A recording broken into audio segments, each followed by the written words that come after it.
NCERT class 10th Geography chapter 1 resources and డెవలప్మెంట్లో ఈ వీడియోలో resource planning in India and conservation of resources గురించి ఇక్కడ తెలుసుకుందాము. ఈ చాప్టర్లో ఇంతకన్నా ముందు వీడియోస్ పార్ట్స్ అన్నీ కూడా నేను అప్లోడ్ చేయడం జరిగింది. అవన్నీ చూసిన తర్వాతనే మీరు ఇక్కడికి వస్తే మీకు అర్థమవుతుంది. ఎన్సీఆర్టీ క్లాస్ 10th జియోగ్రఫీ అనే ప్లేలిస్ట్ కూడా నేను కింద డిస్క్రిప్షన్లో ఇస్తాను. అవన్నీ చూడండి. Very very important for UPSC examinations and groups examinations. ఓకేనా? ఎస్. సో రిసోర్స్ ప్లానింగ్ అంటే ఇక్కడ మనం ఏం తెలుసుకుంటామంటే ఈ వనరుల యొక్క ప్రణాళిక, ఈ వనరులను మనము ఎట్లా యూస్ చేసుకోవాలి, న్యాయపరంగా యూస్ చేసుకోవాలి మొత్తం. ఇప్పుడు ఫర్ ఎగ్జాంపుల్ అన్ని ప్రాంతాలలో, ఒక దేశంలోని అన్ని ప్రాంతాలలో ఈక్వల్గా రిసోర్సెస్ అనేవి డిస్ట్రిబ్యూట్ అయ్యి లేవు. కొన్ని ప్రాంతాలలో రిసోర్సెస్ ఉండొచ్చు, ఉండకపోవచ్చు.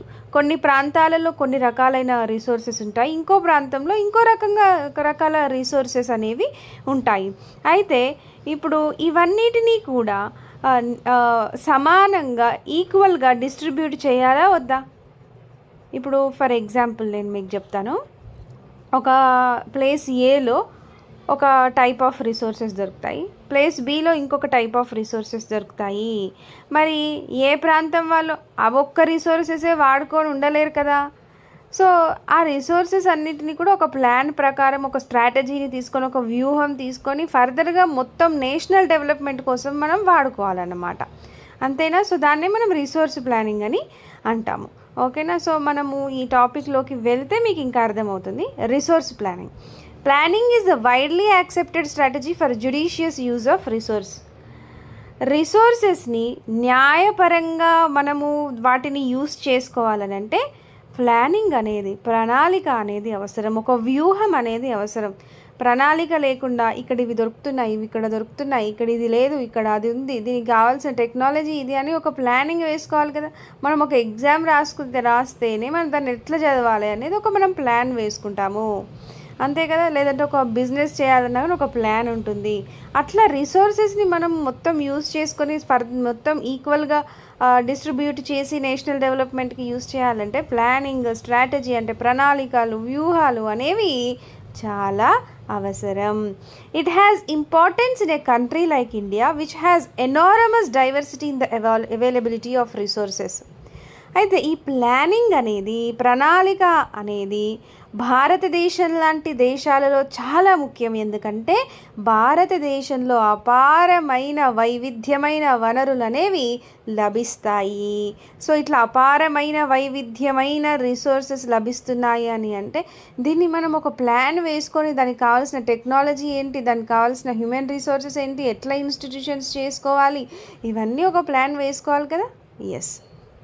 Next, there are regions which are rich in certain type of resources but are deficient in some other type of resources.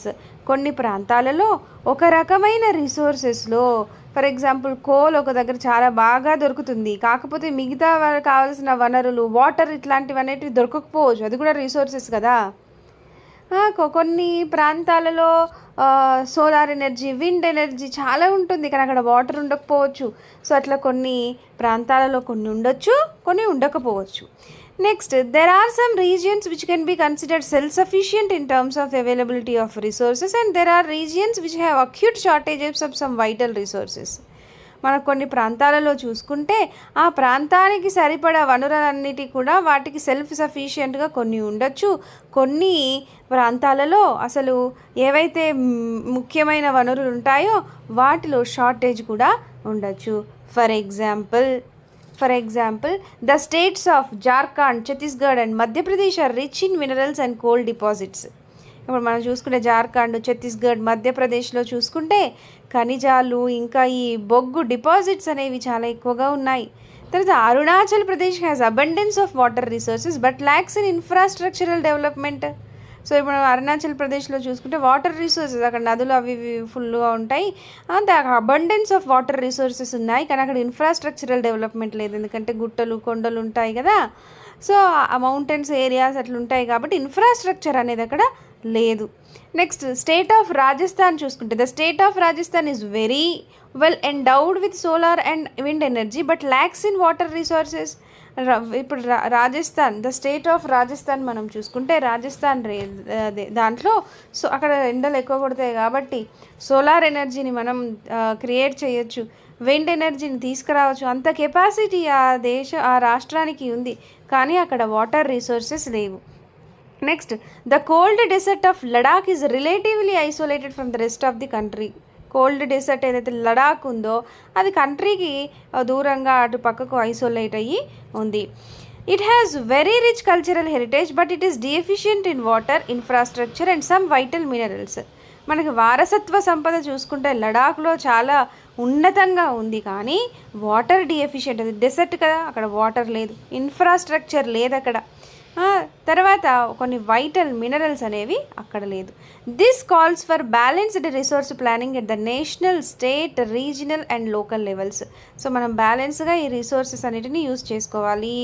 So మనము ఇక్కడ ఎక్కడైతే రాజస్థాన్కి ఇంకా ఇక్కడ వాటర్ రిసోర్సెస్ తక్కువగా ఉన్నాయనుకోండి, అక్కడ బ్యాలెన్స్ చేయాలా వద్దా? అక్కడున్న సోలార్ ఎనర్జీని ఇటు ట్రాన్స్ఫర్ చేయొచ్చు, అక్కడున్న కోల్ని ఇటు మనము ఇంకో రాష్ట్రాలకి కరెంటు ఉత్పత్తి చేసుకొని వాళ్ళకి అమ్ముకోవచ్చు. సో అక్కడ కొన్ని మినరల్స్ ఉంటాయి, ఆ మినరల్స్ ఎక్కువగా రిచ్ ఉన్నాయి ఒక ప్రాంతంలో అంటే ఆ మినరల్స్ని అన్ని రాష్ట్రాలకు అన్ని ప్రాంతాలకి సమానంగా డిస్ట్రిబ్యూట్ చేయొచ్చు. నీ దగ్గర ఉన్నది వేరే వాళ్ళకి, నీ దగ్గర ఎక్కువ ఉంది వేరే వాళ్ళకి, వాళ్ళ దగ్గర ఎక్కువది ఉంది నువ్వు తీసుకో. అట్లా బ్యాలెన్స్ యూజ్ చేసి మనకు జాతీయ స్థాయిలో, రాష్ట్ర స్థాయిలో, ప్రాంతీయ స్థాయిలో, స్థానిక స్థాయిలో ఇన్ని స్థాయిల్లో బ్యాలెన్స్డ్గా వనరులు అనేవి ఉపయోగించుకోవాలి. ఓకేనా? మరి భారతదేశంలో ఈ వనరుల ప్రణాళిక ఎలా ఉంది అనేది మనం చూద్దాము. Resource planning in India. Resource planning is a complex process which involves identification and inventory of resources across the region of the country. ఇక్కడ చూడండి, ఫస్ట్ వన్ రిసోర్స్ ప్లానింగ్ అనేది చాలా క్లిష్టమైన ప్రక్రియ. అంటే రిసోర్సెస్ని మనం ప్లాన్ చేయటం అనేది, ప్రణాళిక చేయడం అంటే అవి ఎక్కడ దొరుకుతున్నాయి ఏంటి, వాటిని ఎట్లా మనం మళ్ళీ మోడిఫై చేసి యూస్ చేసుకోవాలి అనేది చాలా కాంప్లెక్స్ ప్రాసెస్, అంటే క్లిష్టమైన ప్రక్రియ. ఫస్ట్ వన్ వచ్చేసి identification and inventory of resources across the regions of the country. అసలు ఫస్ట్ ఒక దేశంలోని ప్రాంతాలలో ఎక్కడ రిసోర్సెస్ ఉన్నాయి అనేది గుర్తించాలి, కనుగొనాలి, ఇన్వెంట్ చేయాలి. మనకి తెలియాలి కదా ఇట్లా ఇక్కడ ఉంది అని. ఇది జియోలాజికల్ సర్వే ఆఫ్ ఇండియా చేస్తుంది త్రూ శాటిలైట్స్ ఆర్ రీసెర్చర్స్. వాళ్ళే డైరెక్ట్గా వెళ్ళి ఎక్కడ ఏముంది అనేది వాళ్ళకి కావాల్సిన టెక్నాలజీ యూజ్ చేసి వాళ్ళు ఇక్కడ ఈ రిసోర్సెస్ ఉన్నాయి అనేది చేస్తారు. జియోలాజికల్ సర్వే ఆఫ్ ఇండియా చేస్తారనమాట. సో దీంట్లో ఏముంటుంది అంటే this involves surveying, mapping and qualitative and quantitative estimation and measurement of the resources. So identification అంటే కనుక్కొనాలి ఎక్కడ మనకు రిసోర్సెస్ ఉన్నాయి ఏ ప్రాంతంలో అంటే సర్వే చేయాలి. సర్వేయింగ్ అంటే మనకు తెలుసు కదా, సర్వేయింగ్ అంటే ఏంటి, ఒక సర్వేయర్ సర్వే చేస్తాడు. సో ఎట్లా అదేనంటే అక్కడ అసలు ఏముంది, ఆ ల్యాండ్లో ఒక పీస్ ఆఫ్ ల్యాండ్లో అసలు ఏమేమి ఉన్నాయి అనేది మొత్తం చూస్తాడు, ఎగ్జామిన్ చేస్తాడు, రికార్డ్ చేస్తాడు. ఆ పీస్ ఆఫ్ ల్యాండ్లో డీటెయిల్డ్ డిస్క్రిప్షన్ ఇస్తాడు, ఆ ల్యాండ్లో అది ఎంత ఉంది, అక్కడ ఎంత మేరకు రిసోర్సెస్ దొరుకుతాయి అనేదంతా కూడా సర్వేయింగ్ చేస్తాడు, మ్యాపింగ్ చేస్తారు. అలాగే ఎంత క్వాలిటీ, ఎంత నాణ్యమైన వనరులు అక్కడ ఉన్నాయి, ఎంత క్వాంటిటీలో, ఎంత పరిమాణంలో అవి ఉన్నాయి అనేది కూడా వాళ్ళు చెప్తారనమాట. ఓకేనా? So qualitative and quantitative estimation and measurement, కొలుస్తారు రిసోర్సెస్ ఎంత ఉన్నాయి. నెక్స్ట్ సెకండ్ వన్ వచ్చేసి evolving A planning structure endowed with appropriate technology, skill and institutional setup for implementing resource development plans. So మనకి ప్లానింగ్ స్ట్రక్చర్ అనేది ఒకటి ఉండాలి, అంటే ప్రణాళిక స్ట్రక్చర్ అనేది మనం ఒకటి వేసుకోవాలి. ఎట్లా ఇక్కడ ఈ రిసోర్సెస్ ఉన్నాయి, ఈ రిసోర్సెస్ని మనం వాడుకోవాలంటే దాన్ని మోడిఫై చేసుకోవాలి, బయటకు తీయాలంటే దానికి కావాల్సిన అప్రోప్రియేట్ టెక్నాలజీ, తర్వాత స్కిల్స్, ఇవన్నీ కూడా నైపుణ్యము అన్నీ కూడా ఉండాలి. దాన్ని చేయాలంటే ఒక ఇన్స్టిట్యూషన్ చేయాలి, దీన్ని కూడా ఈ రిసోర్సెస్ని డెవలప్ చేయాలి, అమలు పరచాలి అని అంటే. నెక్స్ట్ థర్డ్ వన్ వచ్చేసి matching the resource development plans with overall national development plans. Resource development ప్లాన్స్ని మొత్తము నేషనల్ డెవలప్మెంట్ ప్లాన్స్కి మనము మ్యాచ్ చేసి చూసుకోవాలి. ఈ 3 పాయింట్స్ మనం గుర్తుపెట్టుకోవాలి. Next, India has made concerted efforts for achieving the goals of resources planning right from the first 5-year plans launched after independence. అంటే మనకి స్వాతంత్రం వచ్చిన తర్వాత మొదటి పంచవర్ష ప్రణాళిక అక్కడి నుండే ఫస్ట్ 5-year ప్లాన్ నుంచే ఈ రిసోర్సెస్ని మనం ఎట్లా యూజ్ చేసుకోవాలి, ఎట్లా ప్లాన్ చేసుకోవాలి అనేదన్నీ కూడా ఈ ఎఫర్ట్స్, ఈ కన్సర్టెడ్ ఎఫర్ట్స్ అంటే సమిష్టి ఎఫర్ట్స్ అనేటివన్నీ కూడా సమిష్టిగా చేయటము జరిగింది. The availability of resources is a necessary condition for the development of any region, but mere availability of resources in the absence of corresponding changes in the technology and institutions may hinder development. అయితే ఏ ప్రాంతంలో అయితే resources ఎక్కువగా ఉంటాయో ఆ resources use చేసుకొని utilise చేసుకొని వాటి ద్వారా ఆ ప్రాంతము డెవలప్ అయ్యే ఛాన్స్ చాలా ఉంటుంది. సో ఏ రీజియన్ అయినా కూడా డెవలప్ అవ్వాలంటే అక్కడ రిసోర్సెస్ ఎక్కువగా ఉండాలి, అది అవసరము. కానీ మనకి రిసోర్సెస్ ఎక్కువగా ఉన్నా కానీ అక్కడ టెక్నాలజీ లేదు, అక్కడ మనకి ఇన్స్టిట్యూషన్స్ పెట్టే అవకాశము లేదు, సాంకేతికత లేదు అని అంటే డెవలప్మెంట్ అనేది అక్కడ ఉండదు. రిసోర్సెస్ ఉండి ఏం లాభము, దాన్ని బయట తీసుకొని వాడుకునే అంత టెక్నాలజీ కానీ అంత మనీ కానీ లేకపోతే అంతే కదా. అయితే there are many regions in our country that are rich in resources but these are included in economically backward regions. మన దేశంలో ఎన్నో ప్రాంతాలలో అక్కడ వనరులు రిచ్గా ఉన్నప్పటికీ కూడా అబండెంట్ రిసోర్సెస్ అక్కడ ఉన్నప్పటికీ కూడా అవి ఆర్థికంగా వెనుకబడిన ప్రాంతాలుగా ఉన్నాయి కొన్ని. On the contrary there are some regions which have a poor resources but they are economically developed. కొన్ని ప్రాంతాలు చూసుకుంటే అక్కడ రిసోర్సెస్ ఎక్కువగా లేకున్నా కానీ అవి ఆర్థికంగా అభివృద్ధి చెంది ఉన్న ప్రాంతాలు ఉన్నాయి. మరి ఇది ఎందుకు, ఏంది రీజన్ అనేది మీరు నాకు కామెంట్ సెక్షన్లో కామెంట్ చేయండి వీలైతే. Can you name some resource rich but economically backward regions and some resource poor but economically developed regions, give reasons for such a situation. So ఎట్లయితే రిసోర్సెస్ ఎక్కువగా ఉన్నాయి కానీ ఎకనామికల్గా బ్యాక్వర్డ్ ఉన్న ప్రాంతాలు ఏంటి, తర్వాత రిసోర్సెస్ పూర్ ఉండి కూడా ఎకనామికల్గా డెవలప్ అయిన ప్రాంతాలు ఏంటి అనేది మన దేశంలో కొన్ని కింద రాసి ఆ సిచ్యువేషన్కి ఆ పరిస్థితికి గల కారణాలు ఏంటి అనేది మీరు కింద వీలైతే మన కామెంట్ సెక్షన్లో కామెంట్ చేయండి, ఓకేనా. యా, సో ఇది మీకు వర్క్ అన్నమాట. Next, the history of colonisation reveals that rich resources in colonies were the main attractions for the foreign invaders. మనం ఇప్పుడు చూసుకుంటే కొలనైజేషన్ జరిగింది. మనకి కొలనైజేషన్ అంటే ఏంటి మనకి తెలుసు కదా. సో వాళ్ళు ఒక ప్రాంతాన్ని సబ్జుగేట్ చేసి ఆక్రమించుకొని అక్కడ రిసోర్సెస్ని కొల్లగొడతారు. అంటే అక్కడ ఉన్న వనరులను కొల్లగొట్టి పొలిటికల్గా, ఎకనామికల్గా, సోషల్గా మొత్తం వాటిపైన ఆక్రమణ చేసుకుంటారు. దాన్ని మనం కొలనైజేషన్ అని అంటాం. India is a colony of Britishers కాలనీస్లో మన ఇండియా ఒక కాలనీ. సో అట్లా మన ఇండియాకి బ్రిటిషర్స్ ఇంకా చాలా ఫారినర్స్ వచ్చారు. ఎందుకు వచ్చారు, ఎందుకు వాళ్ళు ఆకర్షితులు అయ్యారంటే ఇక్కడ రిచ్ రిసోర్సెస్ అనేవి ఉన్నాయి. సో ఎక్కడైతే రిచ్ రిసోర్సెస్ ఉంటాయో, చాలా సంపద ఉంటుందో, వనరులు ఉంటాయో అక్కడ ఫారెన్ ఇన్వేడర్స్ అంటే మనకి ఈ ఫారినర్స్ వేరే దేశాలు ఇక్కడికి వచ్చి దండయాత్ర చేసి ఆక్రమించుకోవటం అనేది జరిగింది. సో మన కొలనైజేషన్ హిస్టరీ ఎక్కడ చూసుకున్నా కానీ ఎక్కడైతే రిసోర్సెస్ ఎక్కువగా ఉంటాయో అక్కడ ఫారెన్ ఇన్వేడర్స్ అక్కడ ఆకర్షితులు అవ్వటం జరుగుతుంది. It was primarily the higher level of technological development of the colonizing countries that helped them to exploit resources of other regions and establish that supremacy over the colony. అయితే ఇప్పుడు అక్కడ resources ఉన్నాయి కానీ ఆ రిసోర్సెస్ని మనం బయటకు తీయాలి, ఎక్స్ప్లోయిట్ చేయాలి, వాడుకోవాలి అంటే టెక్నాలజీ కావాలి కదా. సో టెక్నాలజికల్ డెవలప్మెంట్ ఏవైతే కొలనైజల్ కంట్రీలో మనం చూసుకుంటే అక్కడ సాంకేతికతంగా కూడా అభివృద్ధి చెంది అవి ఉంటాయి. ఎందుకంటే ఈ సాంకేతిక ద్వారా రిసోర్సెస్ని మనం ఎక్స్ప్లోయిట్ చేయొచ్చు. అక్కడ వాళ్ళ సుప్రమసీని వాళ్ళ యొక్క ఆధిపత్యాన్ని అక్కడ వాళ్ళు నిర్మించుకోవచ్చు కాలనీస్ పైన. పొలిటికల్గా, ఎకనామికల్గా, సోషల్గా ఫర్దర్గా వాళ్ళు అక్కడ వాళ్ళ యొక్క ఆధిపత్యం అనేది చూపిస్తారు. Therefore resources can contribute to development only when they are accompanied by appropriate technological development and institutional changes. అయితే మనకు తెలిసిందే మళ్ళీ ఇదే పాయింట్. అయితే డెవలప్మెంట్ రిసోర్సెస్ ఉండి డెవలప్మెంట్ అక్కడ కావాలంటే అక్కడ అప్రోప్రియేట్ టెక్నాలజీ డెవలప్మెంట్ కూడా ఉండాలి, ఇన్స్టిట్యూషనల్ చేంజెస్ కూడా ఉండాలి. Next, India has experienced all this in different phase of colonisation. India మొత్తం ఎక్స్పీరియన్స్ చేసింది. అధిక సంపద ఉంది, ఇక్కడ నుంచి అవి కొల్లగొట్టి అక్కడికి వాళ్ళు తీసుకుపోవడం జరిగింది. దాని ద్వారానే మనకు టెక్నాలజీ కూడా మన దేశానికి అట్లా రావటం జరిగింది.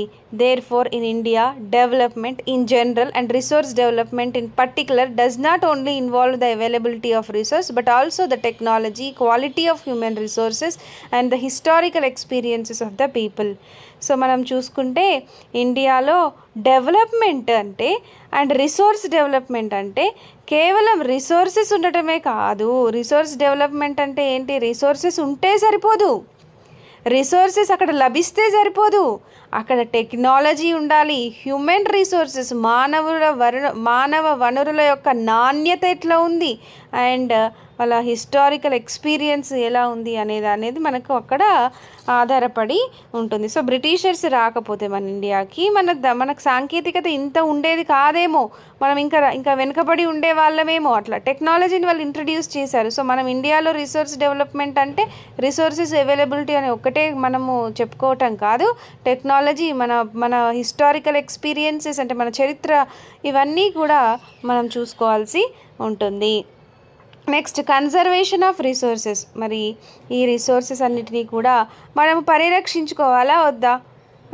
పరిరక్షించుకోవాలి. సో ఈ కన్జర్వేషన్ ఆఫ్ రిసోర్సెస్ గురించి మనం ఇప్పుడు తెలుసుకుందాము. Resources are vital for any developmental activity. మనం ఏ అభివృద్ధి కార్యక్రమాన్ని తీసుకున్నా కానీ రిసోర్సెస్ అంటే వనరులు అనేవి చాలా important. But irrational consumption and over utilization of resources may leads to socio economic and environmental problems. మనము అసలు లాజిక్ లేకుండా ఇష్టం వచ్చినట్టుగా వనరులను యూజ్ చేసుకున్నా, ఎక్కువగా యూజ్ చేసుకోవాల్సిన దానికన్నా ఎక్కువగా రిసోర్సెస్ని యూజ్ చేసుకున్నా కానీ మనకు సామాజిక ఆర్థిక సమస్యలు అనేవి ఏర్పడతాయి. అలాగే వాతావరణ సమస్యలు కూడా ఏర్పడతాయి, పర్యావరణ సమస్యలు అనేవి ఏర్పడతాయి. ఎన్విరాన్మెంటల్ ప్రాబ్లమ్స్, పర్యావరణ సమస్యలు, అలాగే సోషియో ఎకనామిక్ ప్రాబ్లమ్స్ అంటే సామాజిక ఆర్థిక సమస్యలు కూడా వస్తాయి. To overcome these problems resource conservation at various levels is important. So దీన్ని మనం అధిగమించాలంటే ఈ రిసోర్సెస్ వనరుల పరిరక్షణ చాలా వేరియస్ లెవెల్స్లో అది చాలా important. This had been the main concerns of the leaders and thinkers in the past. ఇది లీడర్స్, మన నాయకులు, మన థింకర్స్ వాళ్ళ యొక్క మెయిన్ కన్సర్న్ అయ్యి ఉంటుంది. అంటే ఎట్లా ఈ రిసోర్సెస్ని పరిరక్షించుకోవాలి అనేది.